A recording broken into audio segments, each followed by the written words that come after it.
नमस्ते, मैं अभिषेक। और कैसे आप सभी लोग?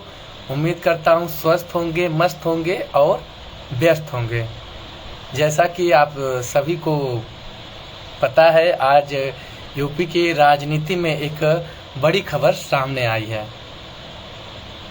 जी, बड़ी खबर राजनीति में यूपी की भी आई है और देश की भी एक बड़ी खबर आई है कि द्रौपदी मुर्मू जो हैं अब भारत की राष्ट्रपति बन चुकी हैं। वो राष्ट्रपति का चुनाव जीत दर्ज कर ली हैं। अब ऑफिशियल रूप से घोषणा हो गया है कि द्रौपदी मुर्मू जो है पहली देश की आदिवासी महिला, या पुरुष कहें तो देश का पहला आदिवासी राष्ट्रपति बन गया। ये लोकतंत्र की खूबसूरती है।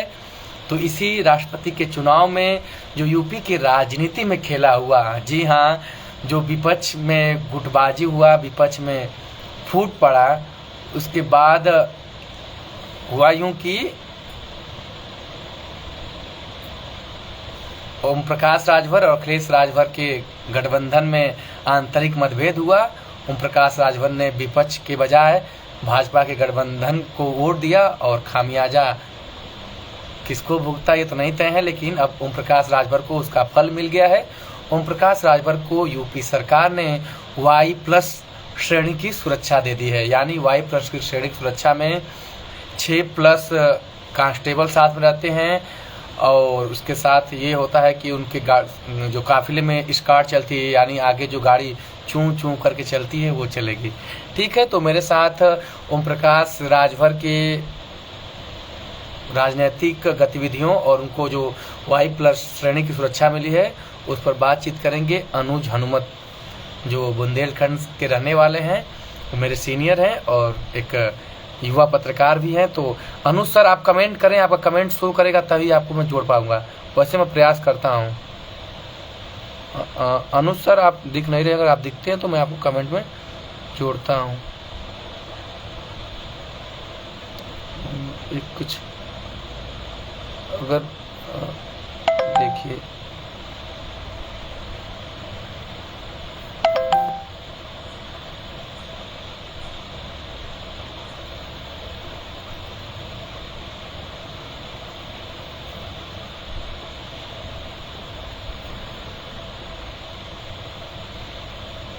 आपका कमेंट आएगा तभी हम आपको जोड़ पाएंगे।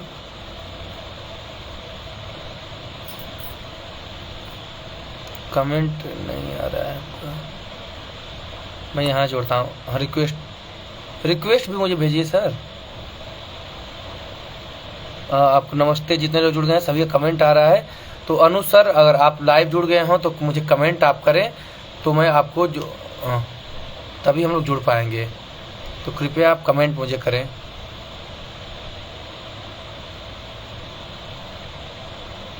हाँ, जोड़ ले, आ गया।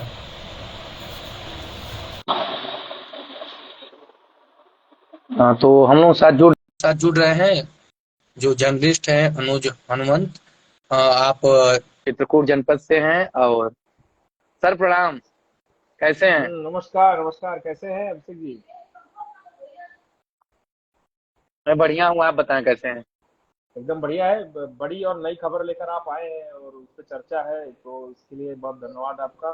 सभी दर्शकों का भी जो जुड़े हुए हैं इसमें लाइव में। जी, तो बड़ी खबर यह आ रही है कि देखिए, अभी ये बड़ी खबर लखनऊ से ब्रेक होने के बजाय गाजीपुर से ब्रेक हुई है। कोई लखनऊ में बड़े शांति प्रिय तरीके से सूचना मिली गाजीपुर पुलिस को, यानी गाजीपुर एसपी को शासन से सूचना मिली कि ओम प्रकाश राजभर, जो जहुराबाद के विधायक हैं सुभाषपा से, उनको Y+ श्रेणी की सुरक्षा दे दी जाए।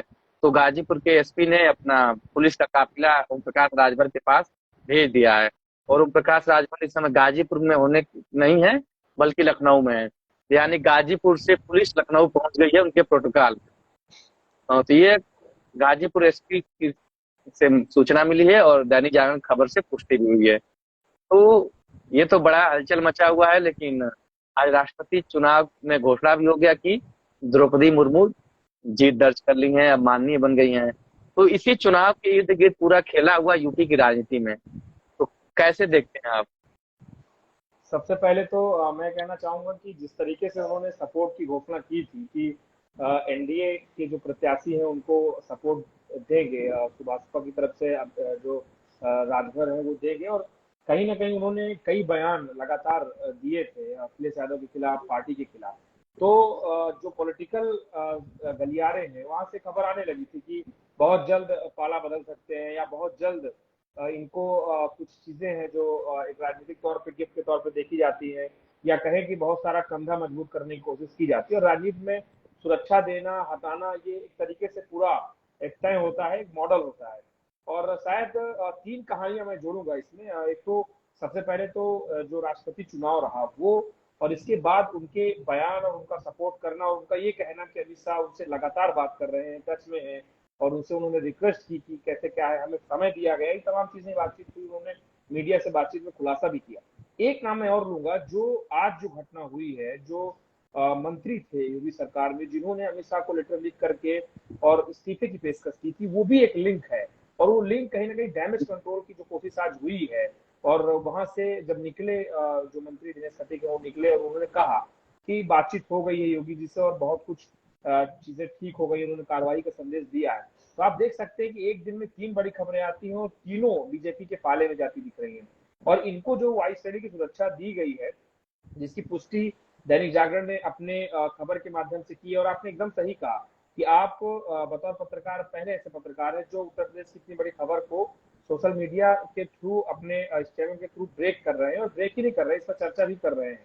तो एक बड़ा विषय है अभिषेक जी, और बड़ा विषय इसलिए है कि ओम प्रकाश राजभर की अपनी एक छवि है, क्षेत्र में एक दबदबा है, और उस दबदबे को भाजपा ने भापा है। क्योंकि जब कोई इस समय भाजपा से अलग रह के अगर राजनीति करता है, या तो समाजवादी पार्टी बनता है, या बसपा बनता है, या तो फिर ओम प्रकाश राजभर बनता है। तो ये तय है कि उनकी जो सफलता थी वो बहुत अधिक सफलता नहीं मिल पाई, वो जायज भी नहीं, क्योंकि पार्टियां जब धीरे धीरे मजबूत होती हैं, चाहे वो राजा भैया की पार्टी हो जो उत्तर प्रदेश के उस हिस्से में है, दो विधायक जरूर है, लेकिन कद उतना ही माना जाता है राजनीति में जब बैठते हैं और पार्टियों की चर्चाएं होती हैं।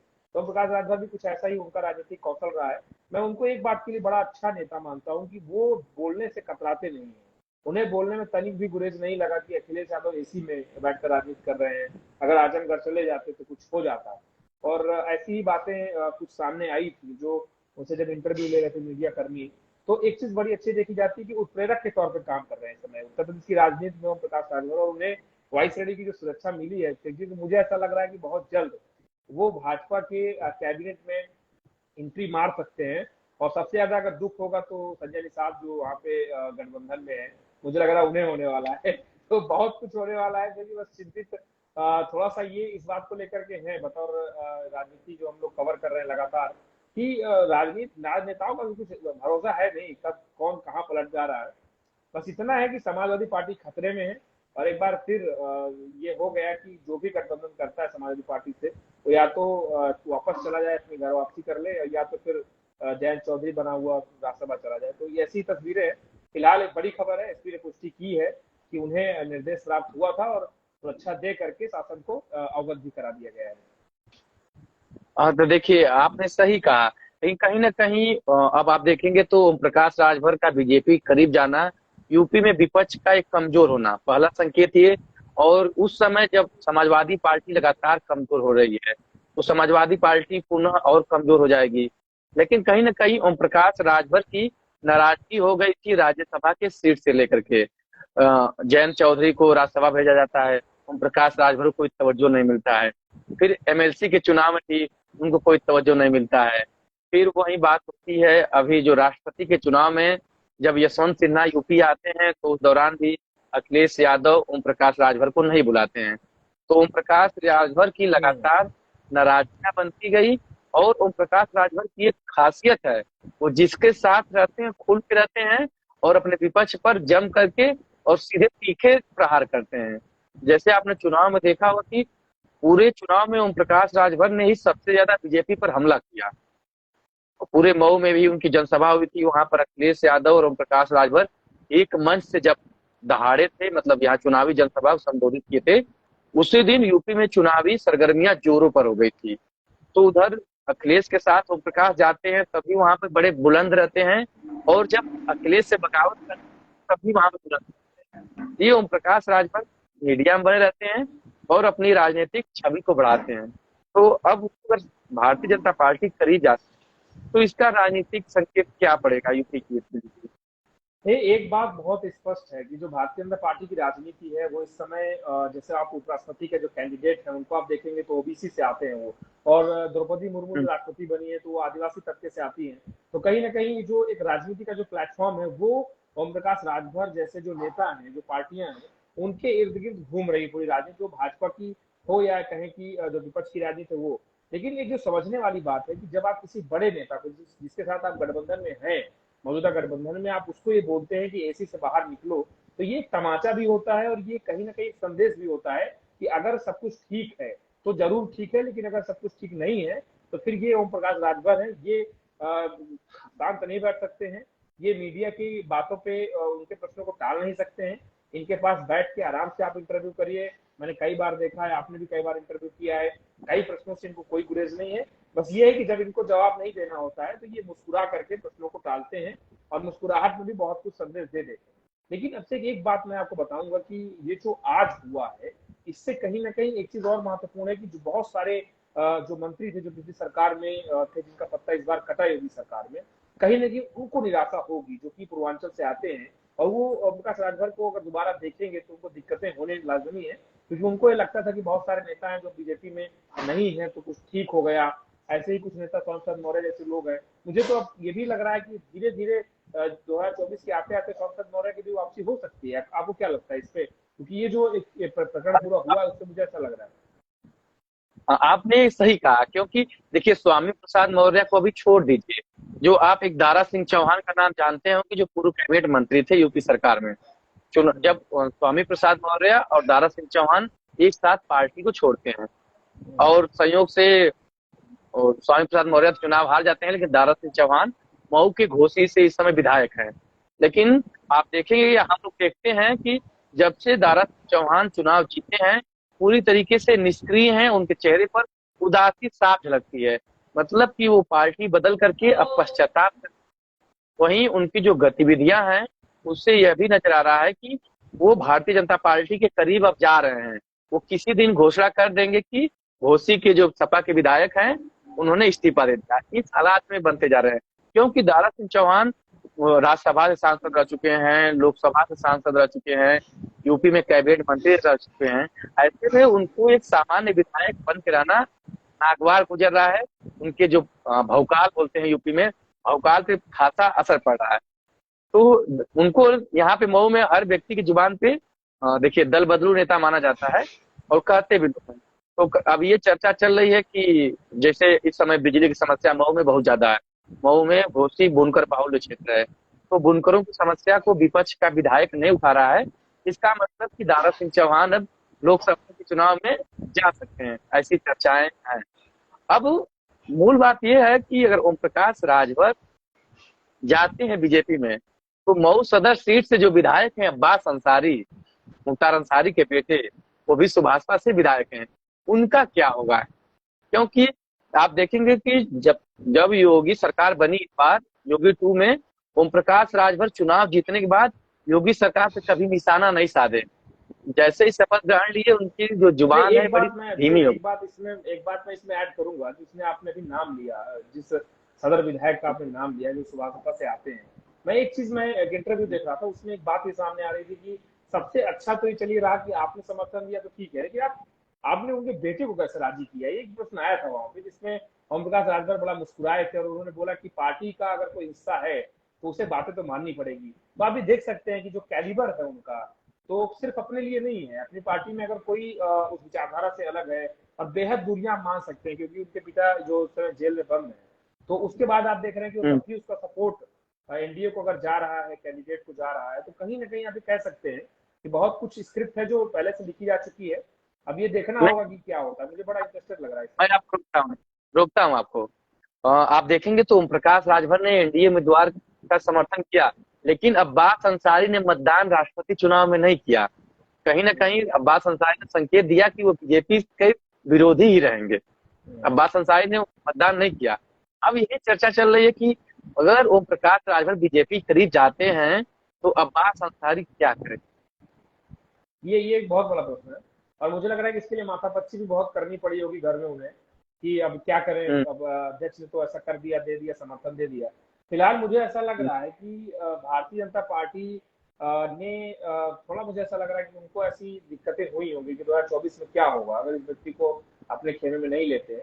लेकिन एक बात आप ध्यान देंगे कि राजनीति का जो स्तर है वो जिस तरह से गिर रहा है, उस स्तर, गिरते स्तर में इकलौते ऐसे नेता मुझे उत्तर प्रदेश में नजर आ रहे हैं जो स्वीकार कर रहे हैं लगातार और अपनी स्थिति को वैसे ही ढाल रहे हैं।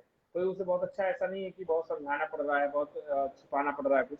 तो बस एक चीज नहीं समझ में आ रही कि जो गठबंधन होगा, आपको क्या लगता है कि ये क्या कैबिनेट में जाएंगे या अभी फिलहाल कुछ दिन अभी रुकना पड़ेगा इन खबरों के लिए? देखिए, मुझे जहां से लगता है कि देखिए, ओम प्रकाश राजभर एक ऐसे नेता हैं जो अपने अधिकार को मांगना जानते हैं। इस समय देखेंगे तो राजनीति में भक्त प्रथा चल गई है, हर पार्टियों में लोग बड़े सलीके से चुपचाप रहते हैं। ओम प्रकाश राजभर में एक खूबी अच्छी है, वो जहां रहते हैं अपने अधिकार को छीनना चाहते हैं कि ये हमारा अधिकार है, हमें चाहिए।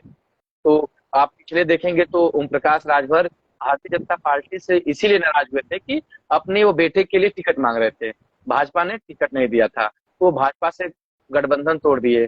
और उस समय तोड़े कि वो कैबिनेट मंत्री थे, कैबिनेट मंत्री जल्दी पार्टी से गठबंधन नहीं तोड़ता है। तो ओम प्रकाश राजभर कैबिनेट मंत्री रहते हुए इस्तीफा दिए थे, तो ये बहुत बड़ा राजनीतिक संकेत था।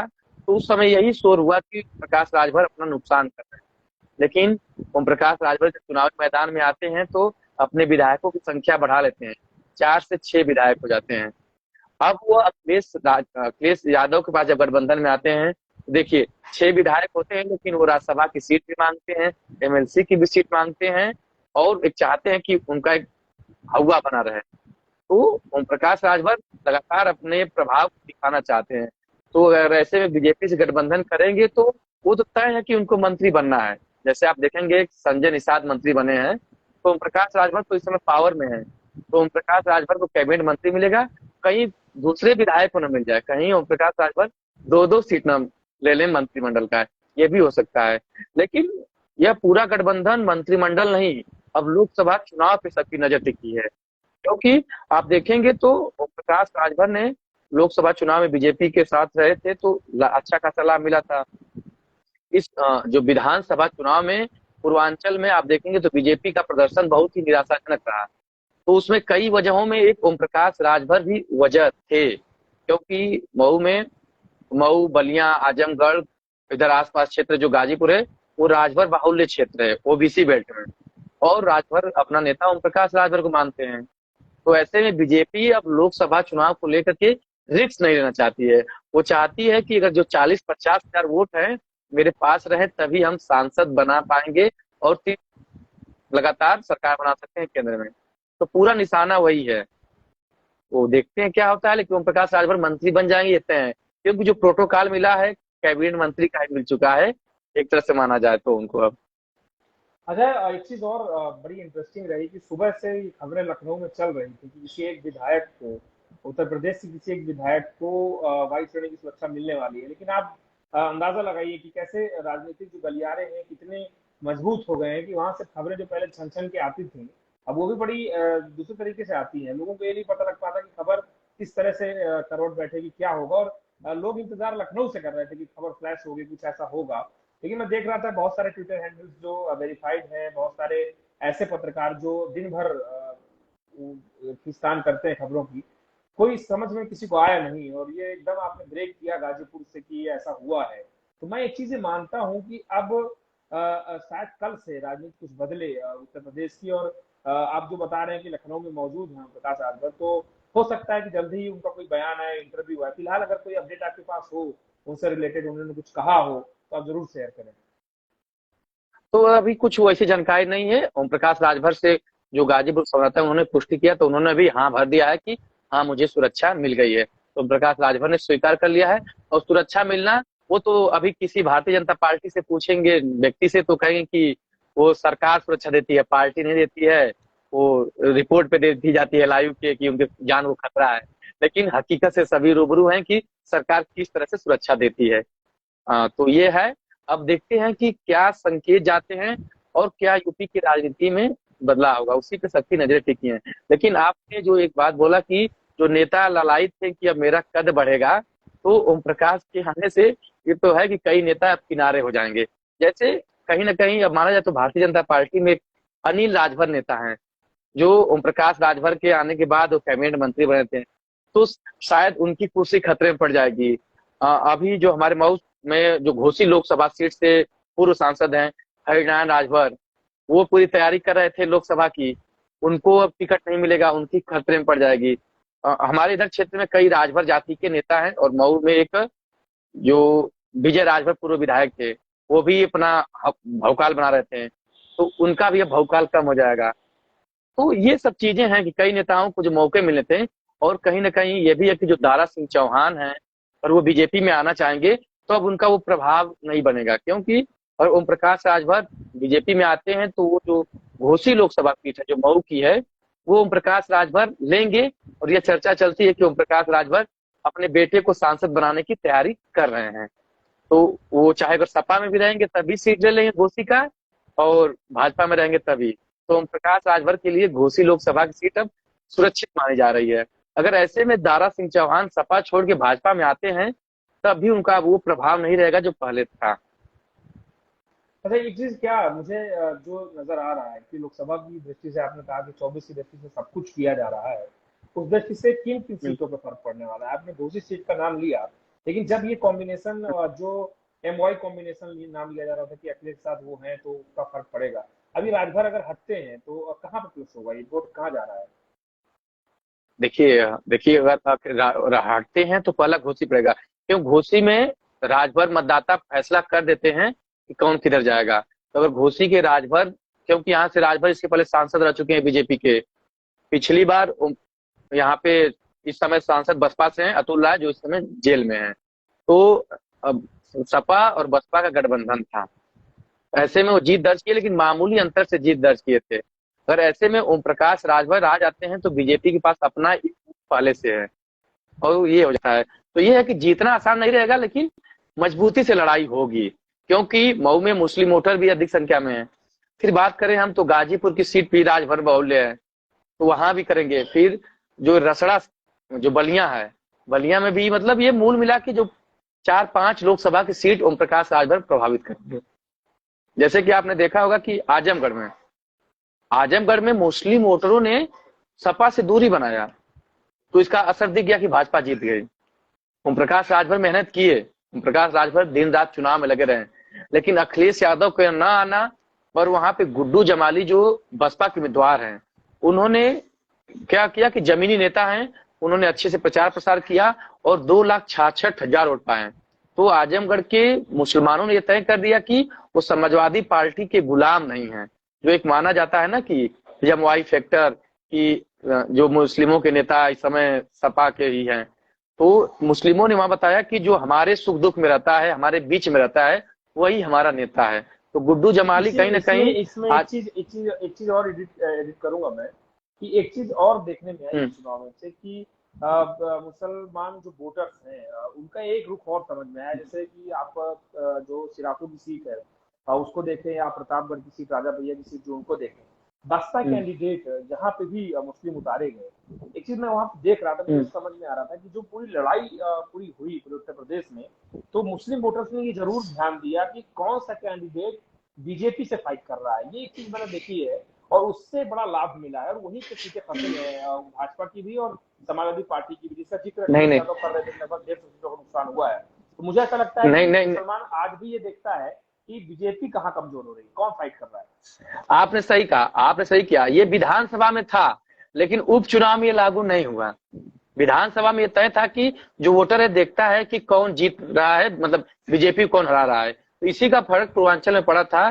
पूर्वांचल में एक ऐसा माहौल बना तो समाजवादी पार्टी के प्रति लोगों का रुझान हुआ, और उसी में ओम प्रकाश राजभर दिन रात एक्टिव रहे और समाजवादी पार्टी के सक्रिय थे। लेकिन उसकी जीत में ओम प्रकाश राजभर की भूमिका बहुत मानी जाती है। ओम प्रकाश राजभर की जो टीम थी, ओम प्रकाश, मैंने कवर किया था उनको, जो रैली थी, ओम प्रकाश राजभर 12 बजे रात तक अपने कार्यकर्ताओं के बीच में रहे। उसके बाद वो मऊ से जाते हैं लखनऊ बाई कार, और वहां से वो हेलीकॉप्टर से आते हैं। सोचिए, मात्र 5 घंटे के लिए वो करते हैं। तो ओम प्रकाश राजभर लगातार अपने टीम को सक्रिय रखते हैं। यही उपचुनाव में हुआ। उपचुनाव में समाजवादी पार्टी को यह लग गया कि मुस्लिम वोटर मेरे हैं, यादव बाहुल्य क्षेत्र है, हम जीत दर्ज कर लेंगे। लेकिन हुआ यूं कि बसपा ने ऐसा उम्मीदवार उतार दिया गुड्डू जमाली को, जो वहां के मुबारकपुर सीट से 2 बार के विधायक रह चुके हैं और एक संपन्न व्यवसायी हैं, तो पैसे भी उनके पास खूब हैं। इसके साथ वो जनता के बीच में रहते हैं, तो उसका असर ये हुआ कि उनको अच्छे खासे वोट मिले। एक तो जो बीएसपी का दलित वोट बैंक है वो मिला, इसके बाद उनका मुस्लिम वोट बैंक काटा उन्होंने, और गुड्डू जमाली का व्यक्तिगत जो परिचय था उससे वोट मिला। यही हुआ कि 2,66,000 वोट मिले और करीब 3 लाख पे जीत हुआ था। तो लड़ाई इसीलिए त्रिकोणीय हो गई और अखिलेश यादव का ना आना सबसे बड़ा सपा के लिए फेल्योर साबित हुआ। अब एक चीज बड़ा इंटरेस्टेड रहेगा इस पूरी चर्चा के बाद, जो मुझे इंतजार है कि अगर ऐसा होता है, जैसी चर्चाएं हो रही हैं, अगर ऐसा होता है, क्योंकि राजनीति में कुछ भी कहना संभव भी है और असंभव भी है, हाँ लेकिन हाँ। सब कुछ अगर स्क्रिप्ट के हिसाब से चला, जैसी स्क्रिप्ट चल रही है उस हिसाब से अगर चलता है, तो ये इंतजार रहेगा कि अखिलेश यादव क्या बोलते हैं ओम प्रकाश राजभर के इस फैसले पर, या ये पूरी कंट्रोवर्सी होती है। क्योंकि इंतजार इसलिए क्योंकि लोगों ने पहले भी घेरा था कि आप जिससे गठबंधन करते हैं वो आपका साथ छोड़ देता है या आप उसका साथ छोड़ देते हैं।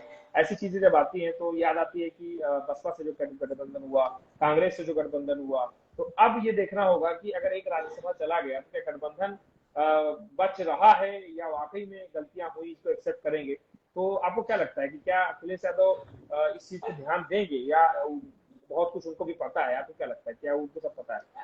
नहीं देखिए, अभी तो हम लोगों को इंतजार ये करना है कि गठबंधन टूटने की घोषणा कौन करता है, क्योंकि ओम प्रकाश राजभर लगातार ये बोलते रहे हैं कि मैं गठबंधन के साथ हूं। अखिलेश यादव को फैसला करना है कि मुझे रखते हैं या न रखते हैं। तो कहीं ना कहीं अब मुझे लगता है कि अखिलेश यादव ये घोषणा कर देंगे कि गठबंधन टूट गया। ओम प्रकाश राजभर लगातार बयानबाजी भी कर रहे हैं और कह रहे हैं कि मैं सपा के साथ हूँ।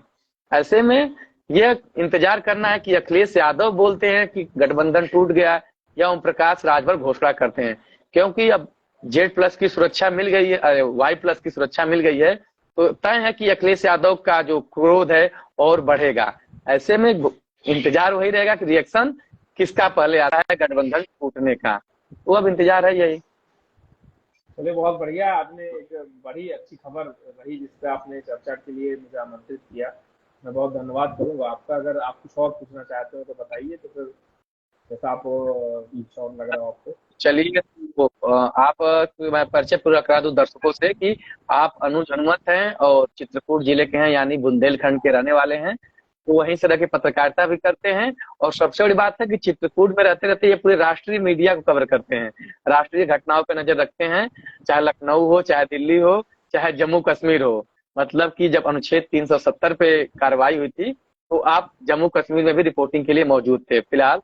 तो सब नजर है। तो अभी आपसे एक बड़ी खबर है कि आपके यहाँ बुंदेलखंड एक्सप्रेसवे का उद्घाटन हुआ था 1 सप्ताह पहले, और उसको टूटने की खबर आ रही है, बड़ी चर्चा में केंद्र में चला है। तो उस पर आप क्या कहें? मैं इतना कहूंगा कि उत्तर प्रदेश ही नहीं, पूरे भारत में जो भारतीय लोकतंत्र है, यहाँ पे जो भी विकास कार्य होता है, बारिश सारे विकास कार्य को बहा ले जाती है। और शायद अब ये कहावत जो कि हम अपने मीडिया में अपने जब हम कोई खबर करते हैं तो हम उसको प्रयोग करते थे, अब वो एक कहावत बन गई है। देखो, मुझे लगता है कि इसको अब सुनहरे अक्षरों में लोकतंत्र की किसी किताब में दर्ज कर देना चाहिए कि बारिश का जो पहली बारिश होती है किसी मौसम की, वो अगर कोई विकास कार्य सह लेता है तो ही उसमें गुणवत्ता है। और मुझे लगता है कि एक नियम बना देना चाहिए कि अगर बारिश झेल लेता है कोई विकास कार्य, तो उसकी गुणवत्ता उसके बाद उसको टेस्ट करके उसके बाद उस पैसा रिलीज करना चाहिए। तो यही हुआ है। मतलब जल्दबाजी बहुत अधिक थी, जल्दबाजी इतनी अधिक थी कि जैसे ही मिट्टी डाल करके पूरे काम को बनाया गया, और मात्र एक वर्ल्ड रिकॉर्ड पे दिखाने के की जल्दी में 28 महीने को बता करके, मुझे ऐसा लगता है कि वर्ल्ड रिकॉर्ड से ज्यादा किसी भी काम की ठोस मजबूती, उसकी गुणवत्ता और लोगों का जीवन महत्वपूर्ण है। तो इसलिए ऐसा जरूरी था कि इस पे ध्यान दिया जाता, और किसी भी काम को रनिंग उस पर छोड़ करके और सिर्फ ये कह देना कि वो पूरा हो गया है, तो या तो आप उसको चालू ना करते, और अगर चालू किए हैं तो अभी फिलहाल जो चीजें हो रही हैं, मैं जनता से अपील करूंगा, जो भी लोग जाते हैं राहगीर, मैं उनसे कहूंगा कि आप जब भी एक्सप्रेसवे में जाएं, अगर उसका एक्सप्रेसवे का उद्घाटन कुछ ही दिनों पहले हुआ किसी भी सड़क का, तो आप बहुत अच्छे से चलने वाले चलिए, क्योंकि भरोसा नहीं है कहाँ से चीजें वो हो जाए। और शायद यही कारण है कि इतनी बड़ी घटना होते होते बची है। कुछ लोग इंजर्ड हुए हैं और जांच उसकी चल रही है फिलहाल, लेकिन सबसे बड़ा विषय यही है कि प्रधानमंत्री मोदी खुद आए थे, उन्होंने किया इसका उद्घाटन, इसके बाद ये हालात है। देखिए आपने सही कहा कि एक्सप्रेसवे पे जाते हैं तो थोड़ी सावधानी से जाइए, क्योंकि देखिए अभी पूर्वांचल एक्सप्रेसवे पर हम जहाँ हमारे गांव के पास ही बड़ी कल दुर्घटना हुई। और दुर्घटना का वजह कोई आमने सामने गाड़ी का भिड़ंत नहीं, गाड़ी का डिसबैलेंस होना। तो अगर आप एक्सप्रेसवे पे चलते हैं तो देखिए रोड काफी अच्छी बनी है, तो उस पे गाड़ी की स्पीड का पता नहीं चलता है। तो आप बड़े नियंत्रित चलें, क्योंकि अगर एक्सप्रेसवे पर दुर्घटना हो रही है तो उसमें मौत नहीं माना जा रहा है। तो बड़ी सावधानी पूर्वक चलिए एक्सप्रेसवे पर।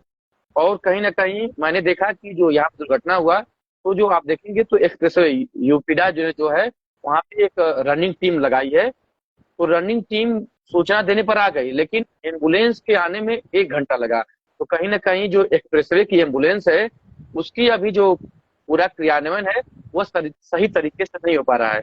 जब मैं वहां था तो लोगों ने बताया कि दुर्घटना होने के बाद स्थानीय एम्बुलेंस जो 108 है वो मात्र 15 मिनट के अंदर आ गई। 108 15 मिनट के अंदर आ गई, लेकिन दुर्घटना एक्सप्रेसवे पे हुई थी तो उसकी सहायता ले नहीं पा रहे थे लोग, क्योंकि उस पे कटीले तार से चारों तरफ घेरा जाता है, तो उसका इस्तेमाल नहीं था। वहीं जो एक्सप्रेसवे की जो रनिंग टीम है वो तो समय से आ गई, लेकिन एम्बुलेंस 1 घंटे बाद आई। तो ये बड़ा चिंताजनक स्थिति है। कहीं ना कहीं यूपीडा के लोगों को इस पे क्रियान्वयन करना पड़ेगा और लोगों को सावधानी बरतनी पड़ेगी, ये भी जरूरी है।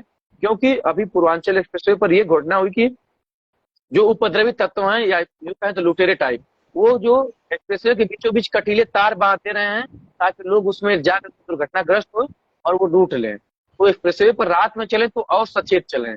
हमारे क्षेत्र में ये 2 घटनाएं घटी कि एक्सप्रेसवे के जो बीचों बीच फिनिशिंग पे कटीले तार बांध दिए, लेकिन संयोग ये रहा कि समय से जो रनिंग टीम ने उसको देख लिया।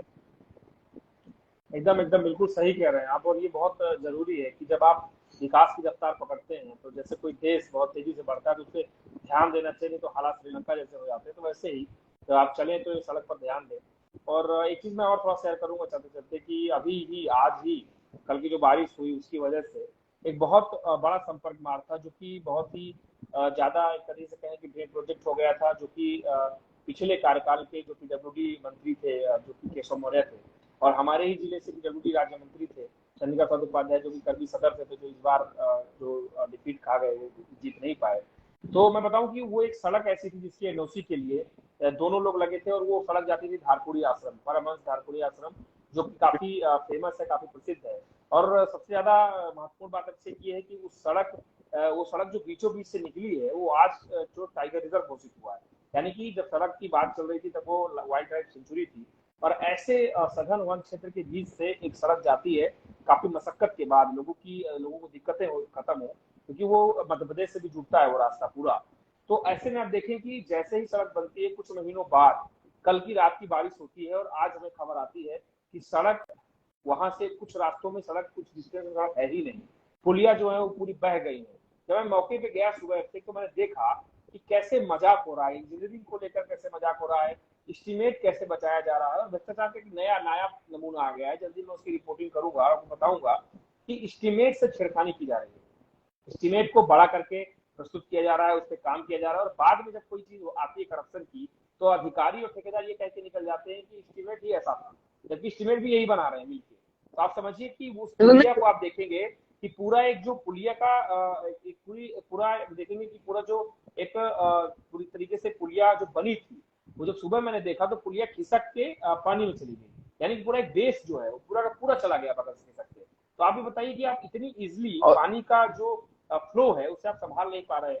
पानी के फ्लो के लिए जो आपने वो लगा रखे हैं पीपा के जो जिससे पानी निकले, उसको आपने ऐसे नीचे लगा रखा है कि पानी ऊपर से जा रहा है, और आपने पूरे रोड से मतलब कोई इंजीनियरिंग समझ में नहीं आती, कोई भविष्य का प्लान समझ में नहीं आता।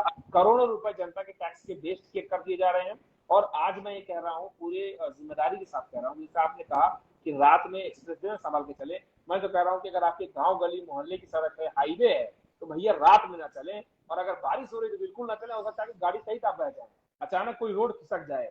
मैंने लोगों को स्लिप होते देखा, गाड़ी को स्लिप होते देखा, लेकिन पूरी की पूरी रोड और पुलिया को स्लिप होते चित्रकूट में पहली बार देखा मैंने। जिलाधिकारी ने जांच के आदेश दे दिए हैं। पीडब्ल्यूडी जो कि बहुत जिम्मेदार है, और मैं कहूंगा कि उतना ही करप्ट विभाग है उत्तर प्रदेश का। और ये हालात है कि इससे तो अच्छा लगता है आपसे कि किसी परिवार को जाकर दान करते अपना टैक्स, जिस तरीके के हालात है उत्तर प्रदेश के, देख रहे हैं आप। तो आपने सही कहा, लेकिन ये यूपी के लिए नई खबर है, बिहार के लिए पुरानी है।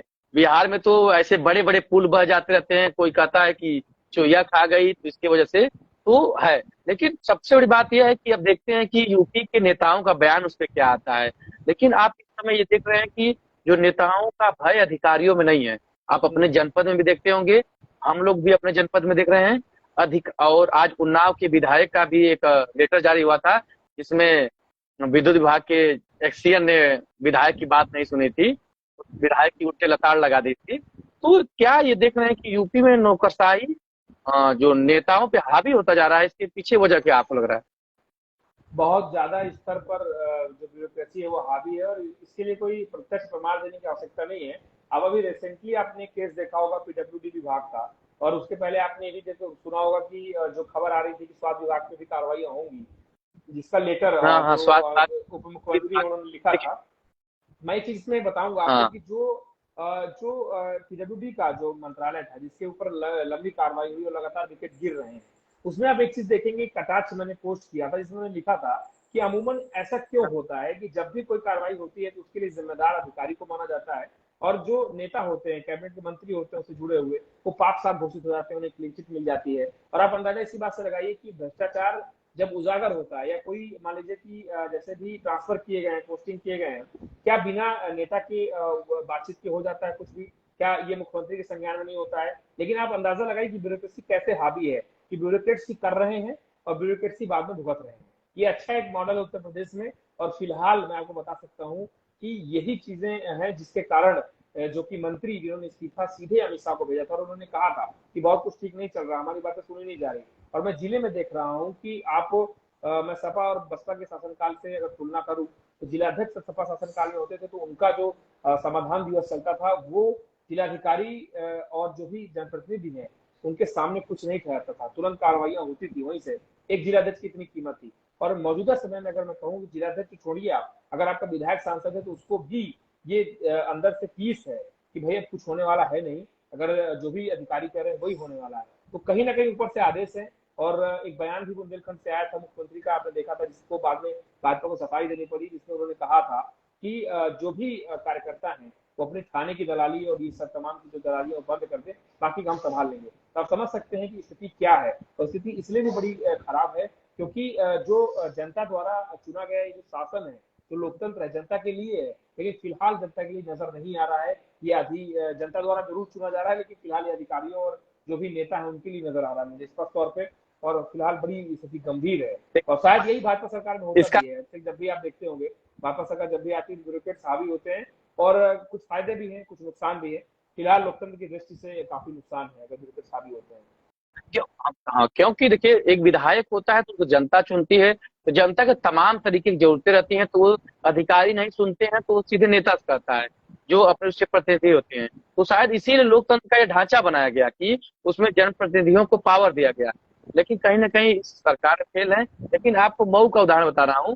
मऊ के एक बड़े नेता इस समय योगी सरकार में कैबिनेट मंत्री हैं, आप जानते होंगे, AK शर्मा, जो ऊर्जा मंत्री हैं और नगरीय निकाय मंत्री हैं। तो ये चर्चा चलता है कि इस समय बिजली मऊ में अत्यंत ही बदतर है। इस तरह है कि 24 घंटे में गांव में 4 घंटे बिजली मिल जाए लगातार लगातार, तो ये बड़ा कठिन काम है। तो कोई सुन नहीं रहा, न बिजली विभाग के अधिकारी सुनते हैं, न कोई सुनता है। तो जब AK शर्मा से परिचित लोगों से, जो उनके खास होते हैं, उनसे बात किया जाता है, तो वो कहते हैं कि AK शर्मा वगैरह की बाबा जी नहीं सुन रहे हैं। तो ये भी आता है कि मंत्रियों का कुछ चल नहीं रहा है। तो मंत्री का नहीं चल ये रहा है तो बात अधिकारियों को ये नहीं बात चलेगा। ये बात ये बात आप एकदम सही कह रहे हैं। और कहीं ना कहीं मुझे इसमें एक चीज नजर आ रही है। मैं देखिए, मैं तुलना नहीं कर रहा आपसे, और हो सकता है कि बहुत ज्यादा एक्सपीरियंस ना हो, लेकिन जो मैं देख पा रहा हूँ उत्तर प्रदेश की राजनीति को, मायावती को बहुत अच्छा प्रशासक कहा गया, और अधिकारियों पे लगाम को लेकर के बड़ी प्रसिद्ध रही, वो फेमस रही।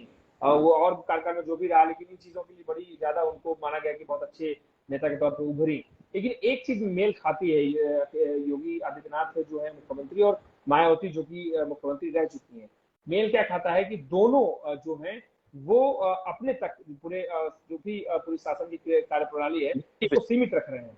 और शायद जो कि मुख्यमंत्री कार्यालय है वहां पे जो भी लोग पोस्टेड हैं, उनके इर्द गिर्द पूरे उत्तर प्रदेश की राजनीति, और मैं ये भी कहूंगा कि भारतीय जनता पार्टी के भी जो भविष्य के डिसीजन है वो केंद्र के पीएमओ से और प्रदेश के जो यहाँ का लोक भवन है वहां से वो कोशिश हो रही है कि वहां से तस्वीरें बदले, क्या होना क्या नहीं होना चाहिए। तो आप स्थिति आप देखेंगे कि राजनीति का जो कलेवर है वो बहुत हद तक बदल गया है। और इस बार तो लोगों ने ये भी अपेक्षा की थी, जो पक्ष वाले थे एनडीए की गवर्नमेंट के लगातार हमले कर रहे थे विपक्ष के ऊपर, कि अगर हमने आदिवासी महिला को उतार दिया तब भी आपके पेट में दर्द हो रहा है, आपको समर्थन कर देना चाहिए था।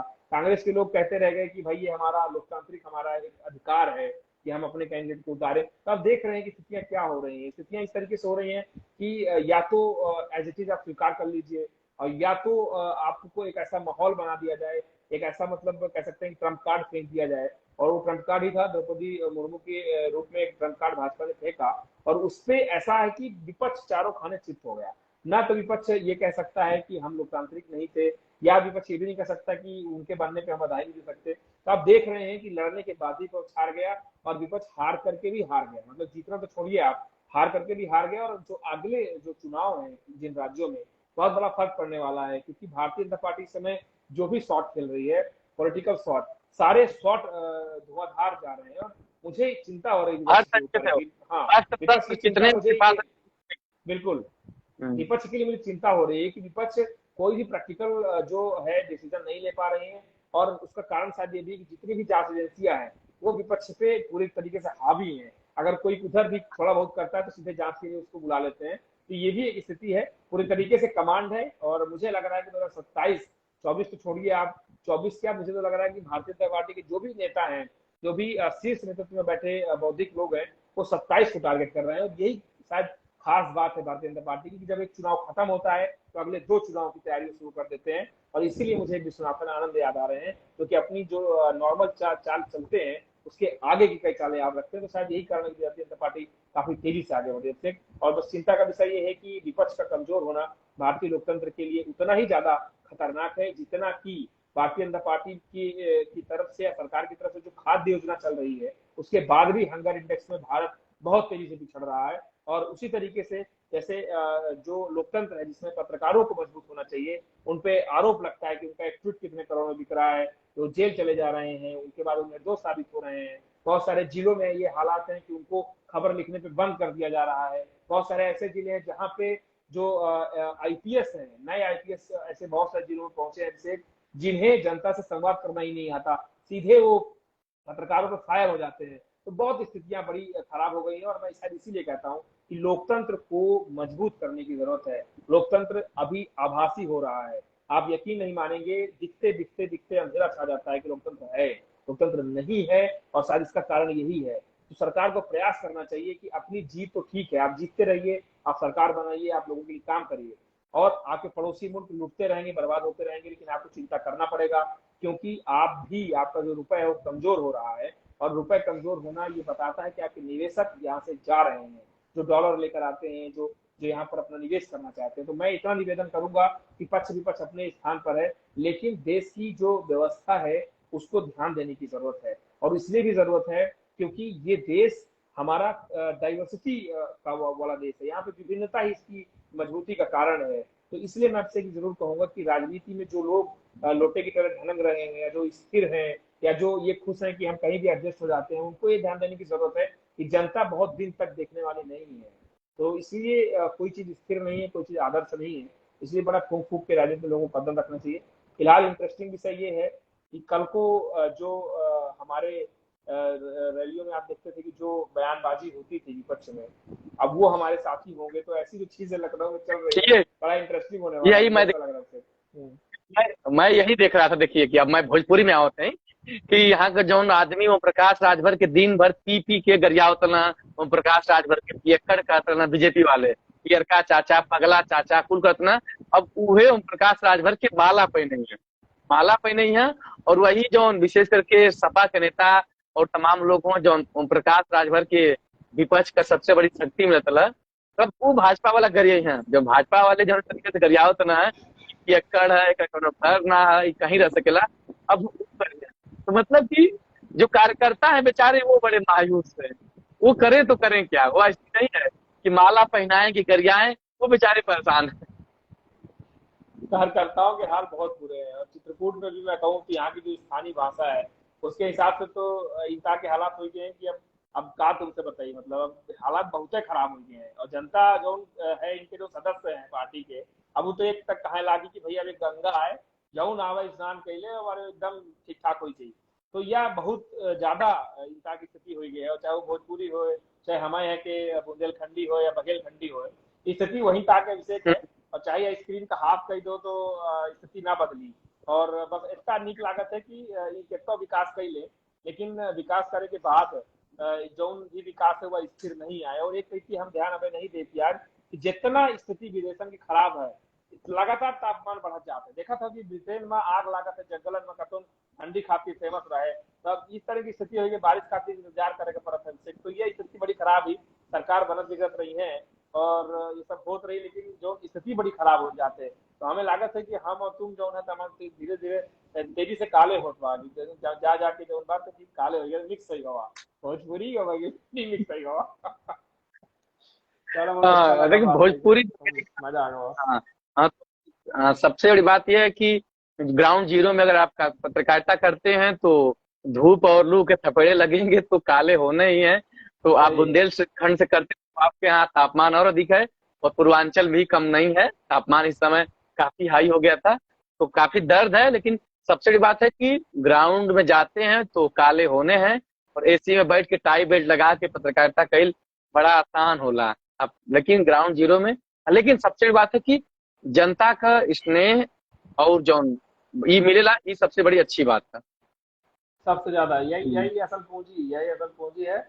और यही पूंजी की वजह से ऐसा लागत है कि जो नौकरी नहीं करेंगे अक्सर तो ठीक है रहा, नौकरी कई लेते ना, सिविल सर्विसेज होते तो बड़े गरिया रहा हो, लेकिन भ्रष्टाचार कई दिन खा गए जो है, तो ठीक रहा, अच्छा रहा। और लागत है कि कुछ अच्छा कई पाओ। तो चलो, आपको शुभकामना तुम्हारा का, और हमारे कहीं तुम्हारा को शुभकामना, तुम्हारे बहुत सारे भोजपुरी समाज में शुभकामना। और जल्दी ना भगवान से हमारा प्रार्थना कि तुम्हारा को वाइस सुरक्षा मिल जाए।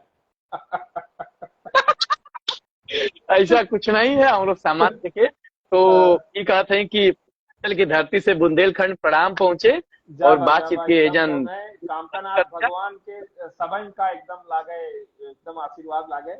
और जल्दी तुम्हें धरती में आओ, हम तुम्हारी धरती में आओ, कहीं तो एकदम चलत हाँ रहा। हाँ जय जय जय जरूर। जय जय हो, जय हो। और दोनों दर्शकन से ये अनुरोध बा कि जेके जवन समझ में आये बातचीत कैसन लगल, कमेंट करके जरूर बताओ बताइए। है। ठीक है, जरूर बताइए बॉक्स में जय हो, कैसन जय हो, लगल जय हो। पूर्वांचल और बुंदेलखंड का संगम। ठीक, नमस्ते, प्रणाम। जय प्रणाम, जय हो, धन्यवाद। तो दोस्तों, ये थे मेरे साथ अनुज हनुमत, जो बुंदेलखंड के रहने वाले हैं, यानी कि चित्रकूट की धरती से लाइव थे, और पूरे यूपी की राजनीति पर और भारतीय राजनीति पर बातचीत हुआ, और बुंदेलखंडी और भोजपुरी दोनों में संवाद हुआ लास्ट में। वो कैसन लगल वो बतिया लोगन। अंत में सबके नमस्ते, सुप्रभात, अरे सुन, सॉरी सॉरी सॉरी, माफी, शुभ रात्रि, स्वस्थ रहिए, मस्त रहिए, व्यस्त रहिए, जहां भी जैसे रहिए। और इसी तरह जब भी कोई बड़ा मुद्दा होगा तो हम लोग कम्युनिकेशन करेंगे, और आप लोगों का जो कमेंट आता रहेगा। चित्रकूट पर भी मैं जा करके बात करूंगा। अनुज हनुमत का जो है, अनुज सर का लगातार बुलावा आता है, मैंने जा नहीं पाता हूँ, तो मैं चित्रकूट जा करके चित्रकूट के हालातों से आपको रूबरू कराऊंगा। ठीक बा, और सब स्वस्थ रहलन, मस्त रहलन।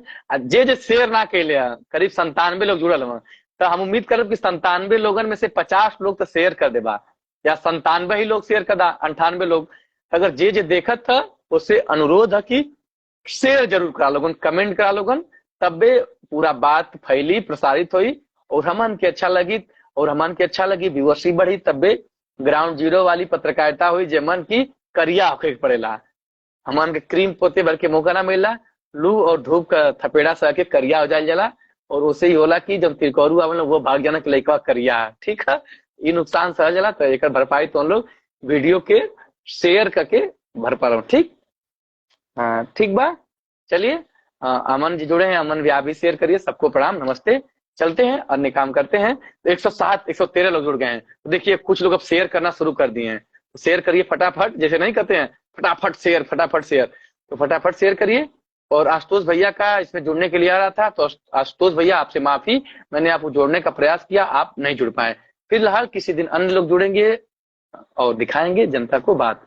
और अब देखते हैं पियरका चाचा को Y+ श्रेणी की सुरक्षा मिल गई, यानी पियरका चाचा अब चू चू करते होटल के साथ चलेंगे, उनके अगल बगल 6-6 सिपाही रहेंगे कार्बाइन के साथ। तो अब ओम प्रकाश चाचा से मिलना आप लोगों को कठिन होगा, तो थोड़ा सावधानी पूर्वक जाइएगा, नहीं तो उनके अगल बगल अब गनरों की संख्या बढ़ गई। ठीक है, और जल्द ही मंत्री जी बन जाएंगे, तो अब कुछ काम लेकर के भी आप जा सकते हैं ओम प्रकाश चाचा के पास।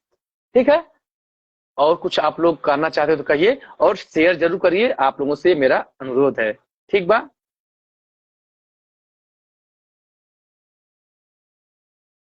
आप बीएसपी छोड़ दे रहे भाई, बीएसपी के तो गमछुआ देखबा तेमन पियर पियर काला में, अरे का नीला में सफेद धारी है, बीएसपी ना भाजपा ना सपा। ठीक।